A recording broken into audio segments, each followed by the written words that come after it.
Hi dears, എല്ലാവർക്കും നമസ്കാരം. മൗനരാഗം സീരിയലിൻ്റെ ഒരു പുതിയ വിശേഷത്തിലേക്ക് എല്ലാവർക്കും സ്വാഗതം കേട്ടോ. അങ്ങനെ നമ്മുടെ മൂങ്ങ മുത്തശ്ശി ആ വൃദ്ധസദനത്തിലിരുന്ന് അവിടുത്തെ അമ്മമാരുടെ കാര്യങ്ങളൊക്കെ സംസാരിച്ചുകൊണ്ടിരിക്കുക. അപ്പം പുള്ളിക്കാരിക്ക് നല്ല വിഷമമുണ്ട്. എന്തായാലും പല ആൾക്കാരും പല രീതിയിലും പലരാലും ഉപേക്ഷിക്കപ്പെട്ട് അവിടെ വന്നിരിക്കുകയാണല്ലോ. ഇനി തൻ്റെ മോൻ 2 ദിവസത്തിനകം മടങ്ങി വരാമെന്ന് പറഞ്ഞു പോയതാണ്. അവൻ ഇനി തിരിച്ചു വരില്ലേ എന്നുള്ളൊരു ടെൻഷൻ മൂങ്ങയ്ക്കുണ്ട്.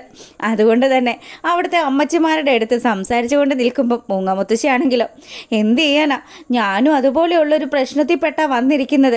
എനിക്കുമുണ്ട് മക്കളും കൊച്ചുമക്കളും ഒക്കെ, കോടീശ്വരന്മാരാ ബാക്കിയുള്ളവരൊക്കെ. പക്ഷേ 10 പൈസ മുടക്കി എൻ്റെ മോനെ സഹായിക്കില്ല. എപ്പോഴും നല്ലത് ആൺമക്കൾ തന്നെയാണെന്ന് ചിന്തിച്ചുകൊണ്ടിരിക്കുന്ന നമ്മുടെ മൂങ്ങ മുത്തശ്ശിയുടെ ആ ഒരു ചിന്തയൊക്കെ അങ്ങ് മാറുകയാണ് കേട്ടോ. മുത്തശ്ശിയും ചിന്തിക്കാൻ തുടങ്ങിയിരിക്കുന്നു, ആമക്കളെക്കാട്ടിലും എന്തുകൊണ്ടും നല്ലത് പെൺപിള്ളേർ തന്നെയാണ്. അവിടെ ഇരിക്കുന്ന അമ്മച്ചിമാരും ഒക്കെ അതിനോട് അനുകൂലിക്കുന്ന സമയത്ത് മൂങ്ങ പല കാര്യങ്ങളും ആലോചിച്ചു. കല്യാണി ഉപദ്രവിച്ചതും, കുഞ്ഞുനാളിലെ നമ്മുടെ കല്യാണിയെ ഭക്ഷണം പോലും കൊടുക്കാണ്ട് പണിയൊക്കെ എടുപ്പിച്ച കാര്യമൊക്കെ നമ്മുടെ മൂങ്ങ ഇങ്ങനെ ആലോചിച്ചു. ആ സമയം പുള്ളിക്കാരിക്കൊരു കാര്യം മനസ്സിലായി.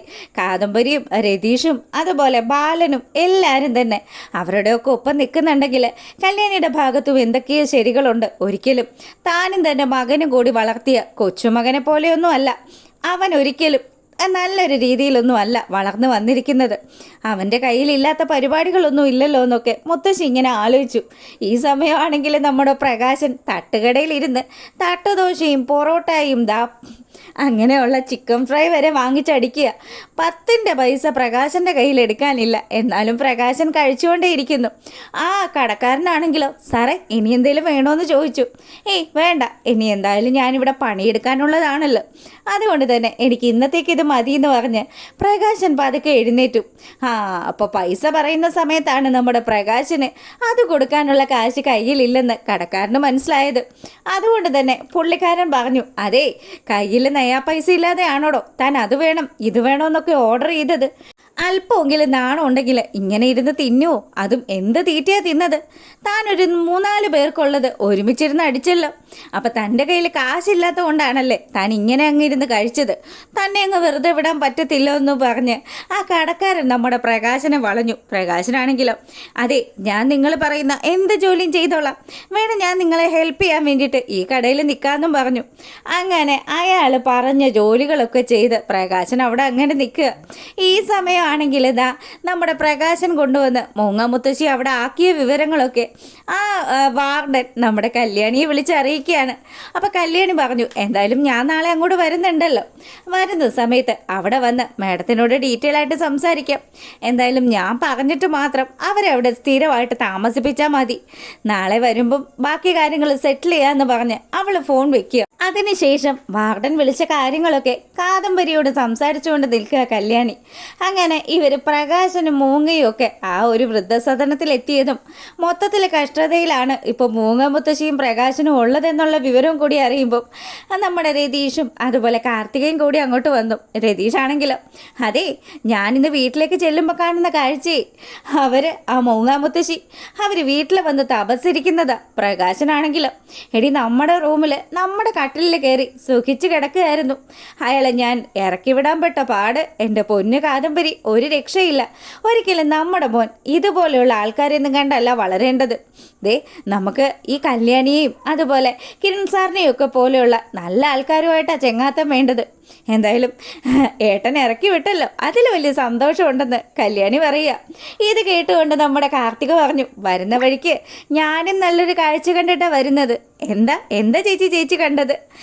അപ്പോൾ രതീഷിൻ്റെ വീട്ടിൽ നിന്ന് ഇറങ്ങി വരുന്ന വഴിക്കാണ് മൂങ്ങയും പ്രകാശനും കൂടി വഴിയോരത്ത് ആ ഒരു പൈപ്പിൻ ചോട്ടിൽ നിന്ന് വെള്ളം കുടിക്കുന്ന കാഴ്ച. എന്തൊക്കെയായിരുന്നു! എൻ്റെ കൂടെ നിന്ന സമയത്ത് എന്തൊരു സുഖമായിരുന്നു. എന്നെ കണ്ടതും 2 പേർക്കും എന്നെ കടിച്ചു കയറാനുള്ള ദേഷ്യം ഉണ്ടായിരുന്നു. പക്ഷേ എൻ്റെ അടുത്ത് അത് എടുക്കാൻ പറ്റത്തില്ലല്ലോ, അതുകൊണ്ട് തന്നെ ഒരു പൊടിക്ക് ഒതുങ്ങിയാണ് നിൽക്കുന്നത്. എന്തായാലും മൂങ്ങ മുത്തശ്ശി എന്നോട് ഷെയർ ചോദിച്ചു. ഷെയറും പലിശയും മുതലും ഒക്കെ ആയിട്ട് ഉടനെ തന്നെ തന്നേക്കാന്ന് കൂടി ഞാൻ പറഞ്ഞിട്ടാണ് വിട്ടിരിക്കുന്നത്. 2 പേർക്കും പോവാനും നിൽക്കാനും ഒന്നും ഒരിടവും ഇല്ല. തെണ്ടട്ടെ, ചിന്നേ ബാലമാമൻ്റെ വീട്ടിലും ചെന്നിട്ടുണ്ടായിരുന്നു. ബാലമാമൻ എന്നെ വിളിച്ച് കാര്യങ്ങളൊക്കെ പറഞ്ഞായിരുന്നു എന്ന് കല്യാണിയും പറയുക. ഇത് കേട്ടതും അവിടെ എല്ലാവരും കൂടെ പ്രകാശൻ്റെയും മൂങ്ങയുടെയും ഇപ്പോഴത്തെ ഈ ഒരു അവസ്ഥയെക്കുറിച്ച് വളരെ പരിതാപകരമായിട്ട് എന്നാൽ നല്ല സന്തോഷത്തിൽ സംസാരിച്ചുകൊണ്ട് നിൽക്കുക. അയാളെ ഇങ്ങനെയൊക്കെ അനുഭവിക്കുന്നുണ്ടെങ്കിൽ എന്നെയും ദേ കാർത്തിക മോളുടെ അമ്മ ലക്ഷ്മി അമ്മയൊക്കെ കരയിച്ചതിൻ്റെ ആ ഒരു ഇതാ ഈശ്വരൻ കൊടുക്കുന്ന ശിക്ഷയാണെന്നേ, അല്ലാതെ ഒന്നും പറയാൻ പറ്റില്ല. അയാൾ അറിയുന്നില്ലല്ലോ അയാളുടെ പുന്നാര മോൻ അപ്പുറത്തെ റൂമിൽ അഡ്മിറ്റ് ആണെന്നുള്ള കാര്യം. എന്തായാലും അതുകൂടെ അറിയിക്കേണ്ടതായിരുന്നു. ഇനിയിപ്പോൾ പറഞ്ഞിട്ട് കാര്യമില്ല എന്നും പറഞ്ഞ് കാർത്തികയും ഒക്കെ കുഞ്ഞിനെ കണ്ട് നല്ല സന്തോഷത്തിൽ ആ കുഞ്ഞിനെ എടുത്ത് കളിപ്പിക്കുക. കൊള്ളാലോ, ഇത് രതീഷേട്ടനെ പറിച്ചു വെച്ചതുപോലെയാണല്ലോ. എന്തായാലും കൊള്ളാട്ടോ, നല്ലൊരു മോനാണ്. മോൻ പറഞ്ഞതറിഞ്ഞിട്ട് പ്രകാശനും മൂങ്ങയും കൂടി കാണാൻ വന്നിരുന്നു. ഞാനാ പറഞ്ഞത് ഇങ്ങോട്ട് വരണ്ടെന്നും കാണാനൊന്നും ഞാൻ സമ്മതിക്കത്തില്ല എന്നും. എന്തായാലും പ്രകാശനെന്ന് പറയുന്ന അയാൾ ഈ ജീവിതത്തിൽ അനുഭവിക്കാവുന്നതിൻ്റെ പരമാവധി അനുഭവിക്കണം. എന്നിട്ട് മാത്രമേ അയാളുടെ ചങ്കിലെ ശ്വാസം നിലയ്ക്കാവുള്ളൂ എന്ന് കൂടി ദീപ പറയുക. അങ്ങനെ ഇവരെല്ലാവരും കൂടി ഈ പ്രകാശനെയും അമ്മയും കുറിച്ചും ഇപ്പം വിക്രത്തിൻ്റെ ഈ ഒരു അവസ്ഥയെക്കുറിച്ചും ഒക്കെ സംസാരിച്ചുകൊണ്ട് നിൽക്കുക. അന്നേരം ആണെങ്കിലോ ദീപ പറഞ്ഞു, അല്ല മോളെ, താരയുടെ അടുത്ത് കിരൺ ഉണ്ടല്ലോ അല്ലേ, താരയെ പ്രത്യേകം ശ്രദ്ധിക്കണം കേട്ടോ. ആ സാരയും എന്ന് പറയുന്നവൾ ഏത് നേരവും മണത്ത് നടക്കുന്നുണ്ട്. അവളുടെ സ്വഭാവം അറിയാലോ, അസാമാന്യമായിട്ടുള്ള ഒരു ചങ്കൂറ്റം അവൾക്കുള്ളത്. എന്ത് വേണമെങ്കിലും അവൾ ചെയ്യും. അതുകൊണ്ട് മക്കൾ പ്രത്യേകം താരയുടെ കാര്യത്തിൽ ഒരു ശ്രദ്ധ വയ്ക്കണം. ഇത് കേട്ടത് നമ്മുടെ കല്യാണിയാണെങ്കിലും ഇനി അങ്ങ് ചെല്ല് താരാൻ്റെ എന്തെങ്കിലും ചെയ്യാനായിട്ട്.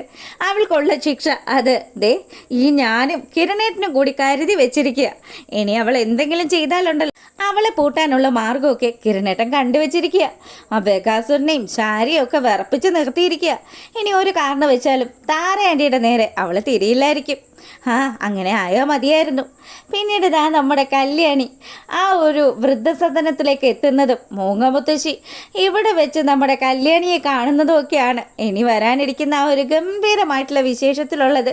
അപ്പം നിങ്ങൾക്ക് വീഡിയോസൊക്കെ ഇഷ്ടമാകുകയാണെങ്കിൽ മറക്കാതെ നമ്മുടെ ചാനലൊന്ന് സബ്സ്ക്രൈബ് ചെയ്ത് വെച്ചേക്കണേ. അതുപോലെ ലൈക്ക് ചെയ്യാത്ത ആൾക്കാരൊക്കെ ഒന്ന് ലൈക്ക് ചെയ്ത് കൂടി സപ്പോർട്ട് ചെയ്തേക്കണം. എല്ലാവർക്കും നല്ലൊരു രാത്രി ആശംസിച്ചുകൊണ്ട് ഇന്നത്തെ വീഡിയോ വൈൻഡപ്പ് ചെയ്യാണ്. അപ്പോൾ ഓക്കെ, ഗുഡ് നൈറ്റ്.